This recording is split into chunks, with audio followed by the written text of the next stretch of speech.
अहम खबर शामिल करेंगे। कौमी सलामती कमेटी के इजलास को कलअदम तहरीक तालिबान से अब तक होने वाले मुज़ाकरात से मुतल्लिक ब्रीफिंग दी गई है। इस हवाले से मजीद जानते हैं चीफ रिपोर्टर इस्लामाबाद सनाउल्लाह खान से। सनाउल्लाह, बताइएगा क्या तफसीलात सामने आ रही हैं?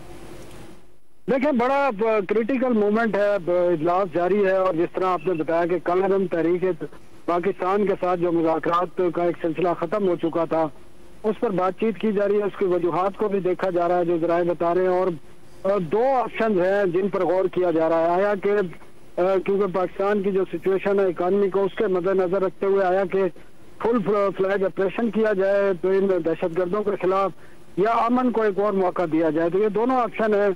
अब देखते हैं कि कौन सा ऑप्शन इख्तियार किया जाता है। ये ऑप्शन भी है कि एक अमन को आखिरी मौका भी दिया जा सकता है, मुज़ाकरात की दोबारा पेशकश भी की जा सकती है, और जो मुज़ाकरात टूट चुके थे उनको दोबारा बहाल करने की भी बात हो रही है। लेकिन साथ में ये भी है कि ये अब इम्कानात खत्म हो गए हैं। अब वाहिद हल ये है कि इनका खात्मा किया जाए, और अगर मुमकिन हो, अगर अफगानिस्तान की हुकूमत ताउन नहीं कर सकती है तो इंटरनेशनल लॉ के मुताबिक पाकिस्तान अफगानिस्तान में जाकर भी जो पाकिस्तान में दहशतगर्दी कर रहे हैं उनके खिलाफ कार्रवाई कर सकता है। तो ये तमाम ऑप्शन है जो ज़ेरे गौर है, जिनको मद्देनजर रखते हुए, हालात को देखते हुए, और जो अफगान हुकूमत के साथ वज़ीर मुमलकत बराए खारजा ने भी बातचीत की थी, दौरा किया था, उनके जो वहाँ से जो रिपोर्ट्स आई हैं उसको मद्देनजर रखते हुए फैसला किया जाएगा और देखा जाएगा कि आया कि अमन को एक और मौका दिया जाता है और आखिरी मौका दिया जा सकता है, या फिर पाकिस्तान अपनी स्ट्रेंथ के जरिए, ताकत के जरिए इनका खात्मा कर सकता है। तो ये तमाम ऑप्शन है जिन पर बातचीत की जा रही है और इसमें फैसला भी